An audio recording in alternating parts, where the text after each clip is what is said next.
to this week's episode. Sisters Dips in Red. Okay, Kristyn, can you tell us a little bit about, like, what mental health was thought of, like, long ago? Sure. So, treatment during medieval times included exorcism, which essentially they would have a priest perform actions on mentally ill people, such as drilling holes in their heads or burning them. And then, so they were essentially treated very cruelly and with, like, no understanding, and they tried to ostracize them more from society than actually help them with the mental health. That's terrible. Yeah. Okay, Kristyn, so what were, like, facilities like before Reform? So before Reform, the facilities tended to be very poor kept and very low funded. Like, there was not a lot of, like, government funding and things that went into funding them. Yeah. So wait, this is prisons or mental health facilities? Mental health facilities. Oh yeah, and there weren't that many of them, Yeah, right? so they kind of just labeled them off as taking care of the people, but really, like, inside of them, which people didn't really know was happening, was patients were kept in basements. A lot of times they were, like, chained to their beds. They were left there. They were poorly fed. So there were a lot of, like, malnutrition issues and things, and yeah, they did not live very long. As far as mental health reform goes, two key players were Dorothea Dix and Clifford W. Beers. Can you tell us a little about Dorothea Dix and the other one? Yes, so Dorothea Dix, she was living in, like, the 1800s, and she started off as a nurse, and she started going to prisons where she saw the mentally ill and how terribly they were being treated. So after seeing all of this, she really wanted to make a change, and she started coming up with humane mental health care, which, like, was going to help these people and get them out of these terrible conditions that they were living in, and help really normalize mental illness to the public, which, like, was not happening. Like, people thought it was a crime and didn't understand, like, the science behind it. Was this in the United States? Yes, this was in the United States. And so after that, this was in the 1800s, and more mental health care reform started to pick up in the 1900s with Clifford W. Beers, who himself suffered from mental illness, which he, like, got after his brother died, so he was kind of scarred by that, and, you know, wanted to make a change. So he was institutionalized, and after being released, he wrote an autobiography about, like, all the horrors he saw and, like, how he was mistreated and stuff, which was called A Mind That Found Itself. And this really started putting the reform movement into motion in the 1900s. And he started Mental Health Care America, which is still pretty active today. Oh, that's awesome. Yeah. Thank you. And thankfully now, like, it's a big conversation. Yeah, And it started with the autobiography by Clifford, and, like, even now celebrities talk about their mental illness issues and bring it to the surface so people are aware that they're not the only one, and they don't have to feel ostracized by society. So you can really see the progress throughout the years. Yeah.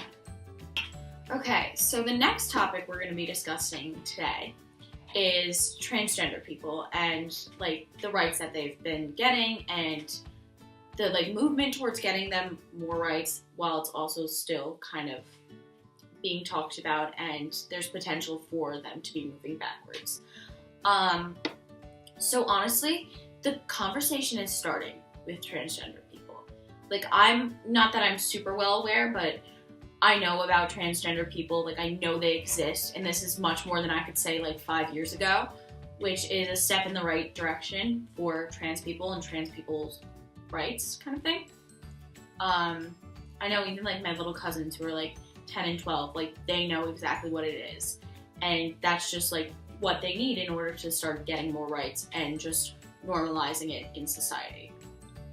And then these rights kind of progressed when a potential candidate for office, President Trump currently, while he was running for office, he said that when talking to Caitlyn Jenner that she could use any type of bathroom that she identifies with, and he said that while running for office, and that was a great push in the right direction for transgender people. They got more recognition from a very highly elected official, but then while in office he rescinded that and said that they weren't allowed to go into any bathroom that they wanted to, so that really went back on transgender people and the progress that they made beforehand.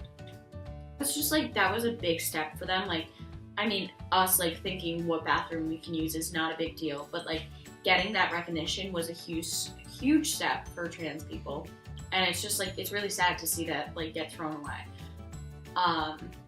And then continuing on with how they're being more oppressed now, President Trump also said that trans people would not be allowed in the military, which was also a big hit for the trans community. Yeah. They're kind of starting over, sadly, but Yeah. it'll hopefully in the future they won't be as oppressed as what it's heading into right now. Yeah. So I mean, like if it does continue on this path, like they could be, a more extreme. They could be like make it illegal, like technically. Like doctors who perform surgery on trans people won't be able to do that anymore. Like that could be outlawed. Mm-hmm. And that could be even worse for the trans people. So hopefully it doesn't go in that direction. Yeah. And just like they've made so much progress by being able to come out about this and speak about it and, really start the discussion, that it would be terrible to see them forced back into hiding. It's very interesting to see two groups who were minorities in society, such as people with mental illness and the transgender community, and then to see those two groups go into very opposite directions. Like the people who suffered with mental illness, they got more rights, they weren't ostracized from society, it was in conversation, people knew about it, and now people who suffer with mental illness today feel much better about it, rather than in the 1800s when doctors were drilling holes through their heads.